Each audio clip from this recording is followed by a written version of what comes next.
Hello, and thanks for checking in. Dr. Neptune speaking, and current conditions outside on Neptune 100 degrees. So, I'm in the air-conditioned comfort of my home studio, and I'm going to talk about my collection of girl group music today. Weird to start with this, though. Phil Spector, not weird in some ways, but weird in others. This is one of the oldest box sets that I own in terms of when I got it, and then also in terms of the years or the dates of the music that it includes. And so Phil Spector it was a producer and writer and collaborator with many of the greatest girl groups from the 60s, as well as a lot of other great artists like the Beatles. And he worked with George Harrison and John Lennon on their solo albums, Imagine, All Things Must Pass. He worked on the Beatles' Let It Be, with the Ramones. It was one of his last projects before he essentially retired. So hugely influential in the whole history of girl groups and of pop music. However, also, by pretty much all accounts, a horrible human being. And as far as I'm understanding, the only person whose work is in my collection that is in prison for murder, or was ever sent to prison for murder. I may be wrong on that, but that's where he is now. He's still alive. He's a very old man. He was convicted in '09 of the murder of Lana Clarkson, a 40-year-old actress that he met at the House of Blues in L.A. He took her back to his mansion, and she ended up dead. He tried to say that it was suicide, and first jury hung, and then finally the second jury convicted him in '09 of a 19-year to life sentence. So that was 11 years ago. He's still there. Last news update on him was that he has tested positive for COVID virus. And so, I don't know, odd in my view that a guy who is so awful to so many people, especially women, would be kind of the starting point for so much of the music that's great. That's the way it is with art and artists, though, I guess. So, anyway, this is an old school box set in its packaging. It's huge. It's 4 CDs, as you see there. And the package itself is the same size as an LP, 12-inch LP record. When CDs first came out, they came in these long boxes that were from here to here, and that was so that they would fit in the existing racks that had been filled with record albums for years before that. So a box set like this was designed for the same purpose. It would exactly fit into the record bins, and had the right dimensions.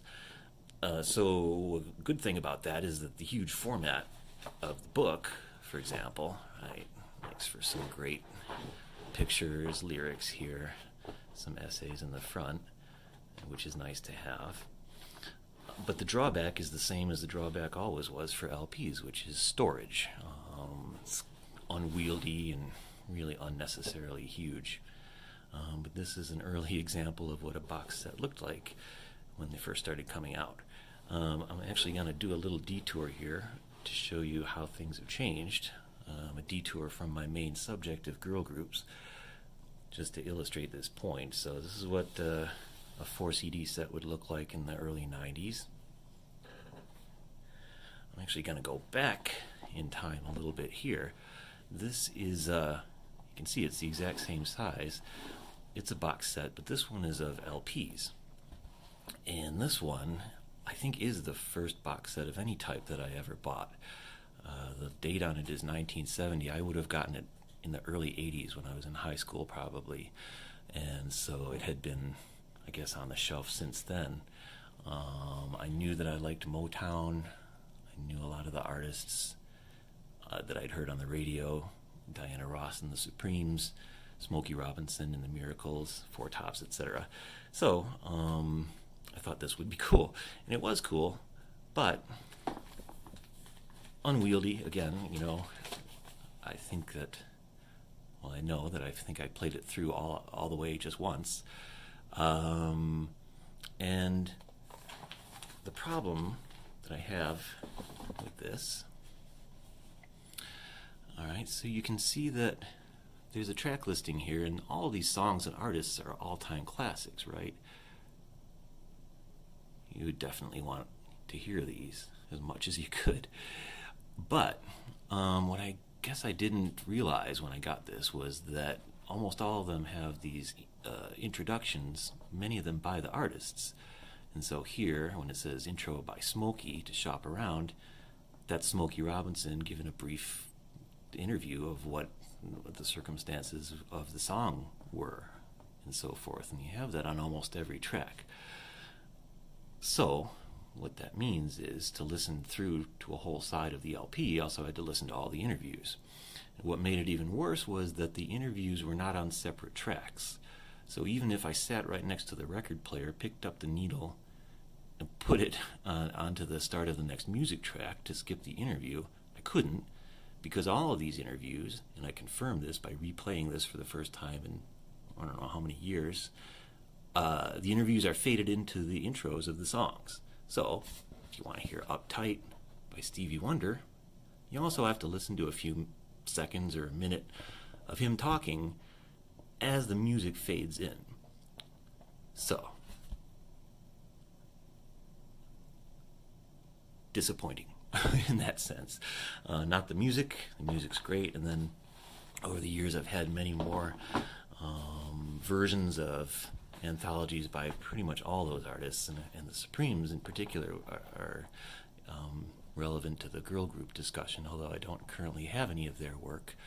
A lot of these things over the years have just come and gone. I've sold them, and etc. Okay, so that was that's a 5 LP box set. Then we had this kind of box set for the CDs, same size. And then eventually the boxes changed to this size. Now this is closer to what the dimensions of the CD box would be.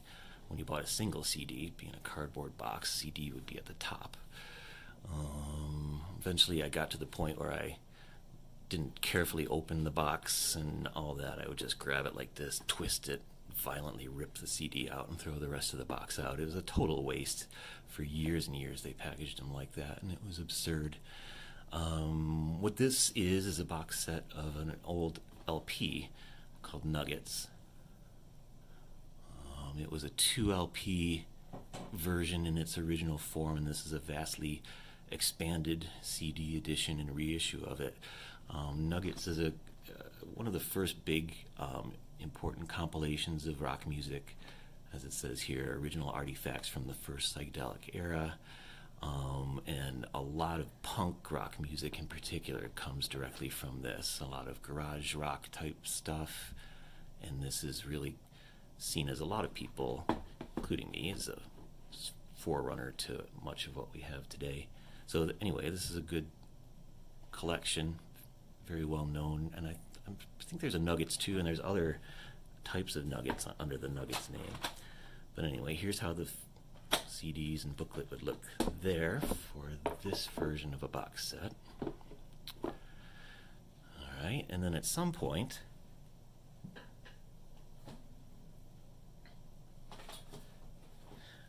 the boxes got to be this size, which is the size of a CD. Okay, so packaging got smaller and smaller, more efficient, easier to store. And I just kind of pull this at random, but it's a great box set of Aerosmith's early stuff. Okay, so just wanted to show that the way that box sets have changed over the years. Alright, back to Phil Spector.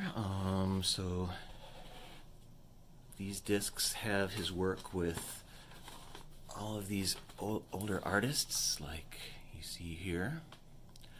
To me, the Crystals, I think, is probably the first major girl group. There's actually been girl groups since the 40s.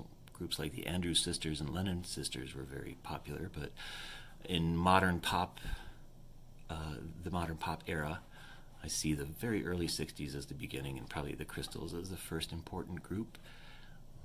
And then a year or two after that was the Ronettes Inspector was, I think, married to Veronica Bennett.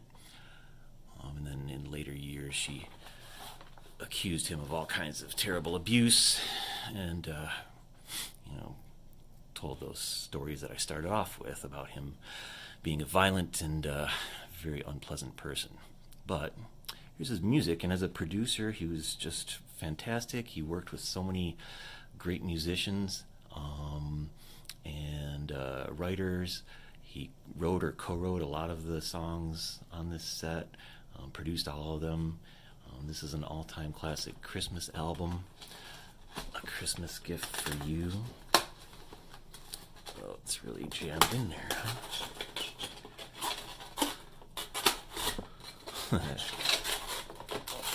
Holy crap. Wow.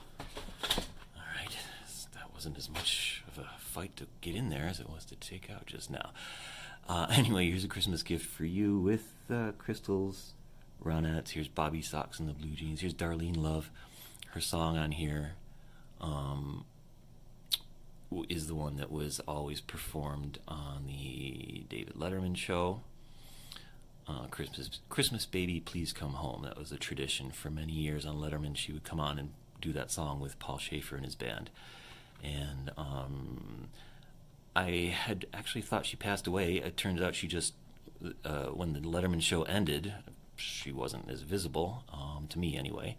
But Wikipedia tells me that she still performs that song on The View, which is a morning talk show that I never watch. So she's still around, and she's also very well known for being the wife of Danny Glover's character in Lethal Weapon in those movies. All right, so that will always be an all-time classic. I flipped through the book a minute ago. I did want to show this page. This is there's Spector there with the shades.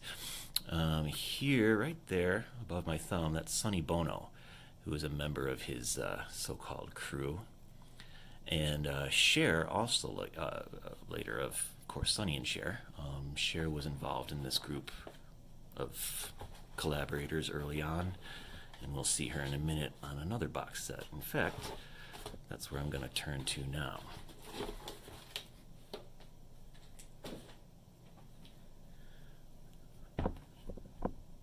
Okay.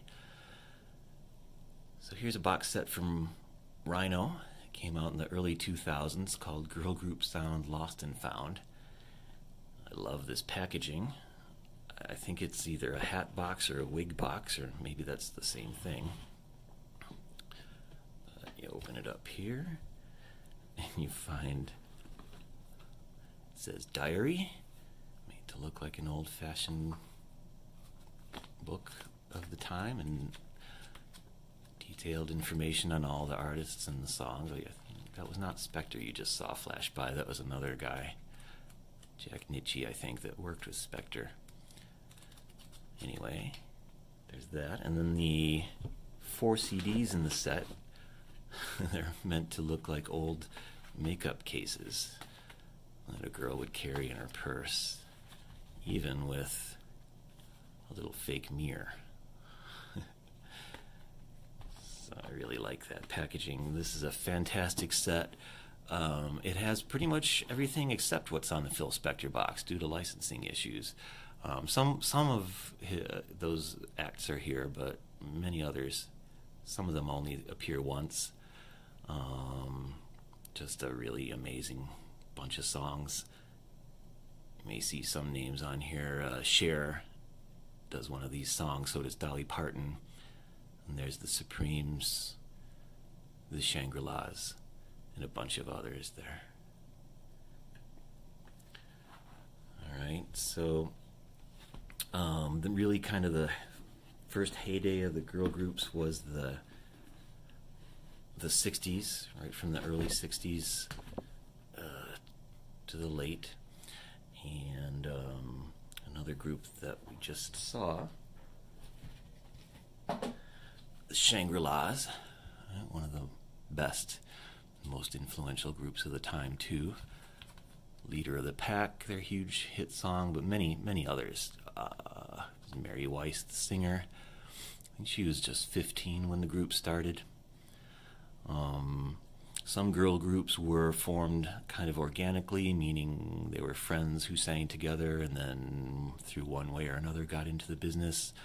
Other girl groups were assembled by producers, some a mixture of both. Sometimes the girl group genre is seen as a factory system sort of thing, which it was. There wasn't in some ways. Shangri-Las were amazing. Shangri-Las toured with the Beatles and the Rolling Stones, and the Crystals also, I believe, toured with the Beatles early on. That's how influential they were and how loved. Okay, and then later on in the 60s, probably the Supremes would be the most important group, I would think. I don't have any of their physical things here to show you. There's then kind of a low period as rock and roll took hold of the pop culture, but girl groups remained influential even to such unlikely acts like the New York Dolls. I think this is from '73. New York Dolls, seen as kind of a precursor to the Punks, and a lot of their sound and lyrical content and even look in this bizarre way owes a big debt to girl groups, the way they sounded and the themes of their songs. Also the Ramones. Ramones were totally based on girl group sounds and surf rock, and have, I think, covered one or more girl groups' songs. But with rock and roll, there was, I guess, less of, times just changed, so the type of music of the early girl group era was no longer as popular. And by girl groups, I wanted to define my meaning here, because there's sometimes some back and forth on this. For what it's worth, I consider a girl group to be an all vocal female group that does not play their own instruments, and usually has their songs written by someone other than themselves. And when they perform, either perform to a recorded backing track or to other musicians, but don't play their own instruments. So that's pretty much all the girl groups that I just was talking about. Just by way of comparison, what I don't mean by a girl group is an all-female group, like the Donnas, or the Go-Go's would be another good example. But here's the Donnas from the late 90s or early 2000s, and here I think they're consciously either parodying or paying tribute to, or maybe both, the whole girl group concept with this pajama party look. All right, so even in that way, the girl groups were, I think, a big influence on groups that I wouldn't call girl groups. And then I have this other Donna's album, which I love. Kind of hard to tell maybe on the video, but if you can hear this.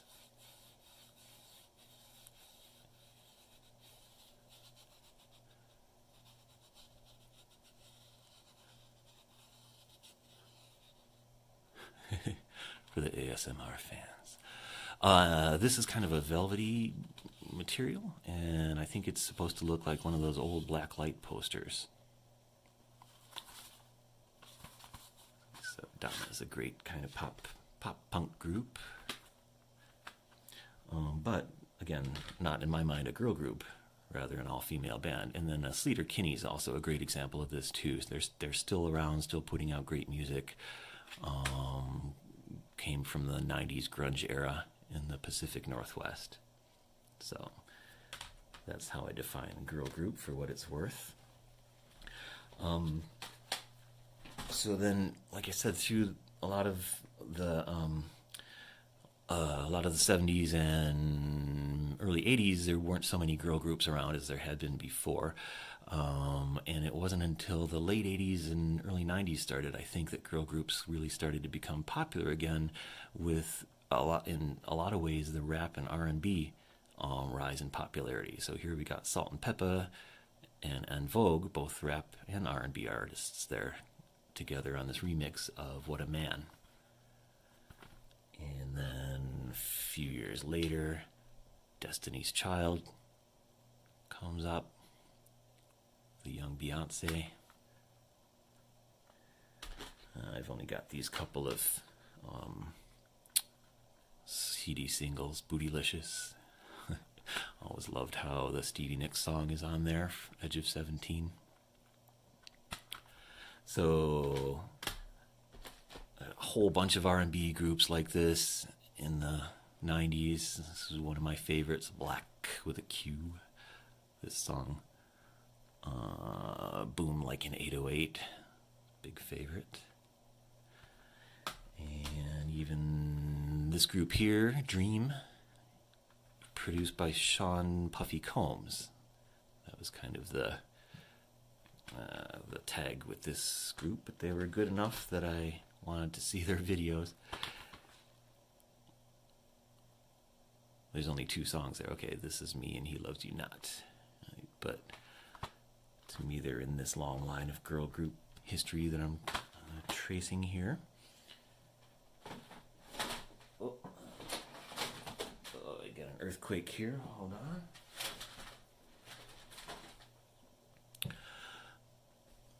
Okay, so then, yeah, that takes us up to present time. So I think since the early 90s right up till now, has been another era of girl groups in one way or another. And currently, I see that a lot in the K-pop music that I've been showing. And I'll show a couple examples of that here to finish off. First, this group is called Ronettes. And the way that this group was formed in Korea was they're on a TV show called Idol School, IS, so from IS, and then there's 9 of them, so 9. Also, when you say this, it sounds like the word promise in English, so that's why the group's named like this, and that's why they're dressed like this, like schoolgirls. Although, to be truthful, all the K-pop girl groups eventually dress like schoolgirls. But here they are, Ronettes. So they were formed in a new way. They weren't put together by a manager or even a management company, which is often the norm for K-pop, but chosen entirely by the votes of the TV audience. And there have been a couple of other Korean shows like that, still ongoing, and other shows in Asia that put groups together in that way. And then here's another. I love that little heart cut out there. Another Ronettes. This is their song Love Bomb. It's a great song too. It's not the ABBA song, Dancing Queen. It's their own. And then this is their last release from last summer. I like this because it's larger format, very colorful and bright.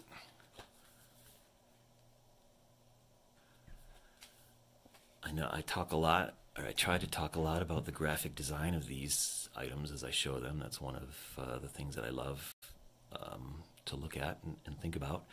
But this one, I have an embarrassing story to tell about how much I didn't notice something. So I got this when it came out last summer, and for a long time I looked at these shapes here and I thought, what are these shapes? Because you see them everywhere. They're repeated.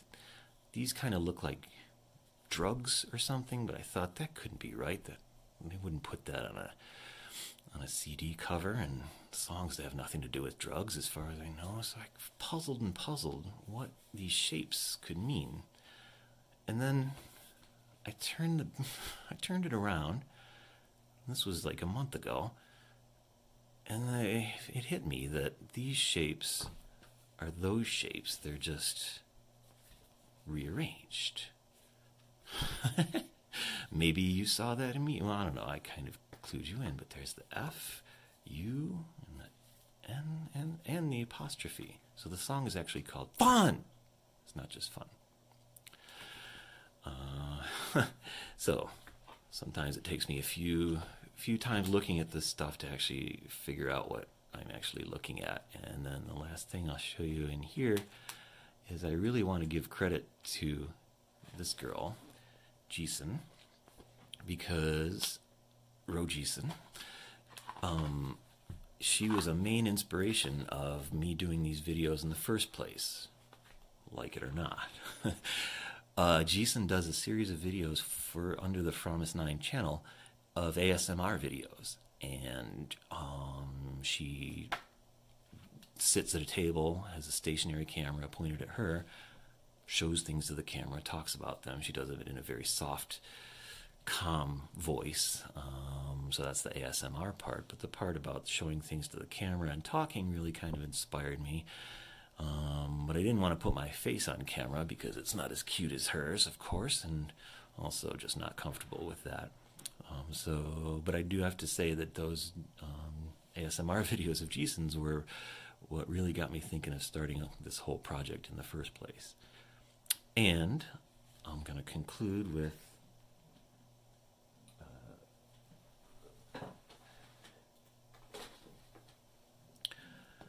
the latest girl group artifact that I have. And this is an album called Nonstop, mini album, by the group Oh My Girl. And this was released 2 months ago of this recording in April 2020. Oh My Girl has been around since 2015. It's been really popular, but this was their biggest chart release yet. Excuse me if you just heard me burp just a little bit. Maybe I can edit that out. I don't know. But anyways, because this is the latest artifact to show you. There is Hyojung winking at us. And this comes with this little, it's got kind of a game concept to it. Like a little game board there. And it even came with its own piece. Mine is Mimi, the rapper. And the video for Nonstop is fantastic, super cute. It features a lot of places on this little board here. And comes with this booklet. They all come with, put Mimi there. So the usual set of pictures of all the girls, and then lyrics, always lyrics in here. And the English lyrics are in English, Korean lyrics are in Korean. I don't know why. Seems like it should be the opposite. I think I've said that before. But Nonstop is the single, and then Dolphin is the B-side single. They've performed that on variety shows too. And here, I just want to point your attention to those English lyrics. All right, the song is in Korean. The first 2 lines there, and you see those words. That's the chorus to this song. Chorus is, and here goes. Da da da da. Da da da da da da da da da da. That part was Korean. Sorry to all the Koreans, but that's how it sounds to me. This is brilliant. Maybe a joke, maybe not. I don't know, but I just had to show it to complete my discussion here of girl groups. So hope you enjoyed that. Check out all those artists right from then till now. If you like that girl group sound, harmonized vocals, dancing, the visuals are always important, and just makes for a fun listen most of the time. Okay, thanks for paying attention if you did this long to this very long video, and I will talk to you later. Oh, I just did that. Okay. Take 2. I'll be back soon.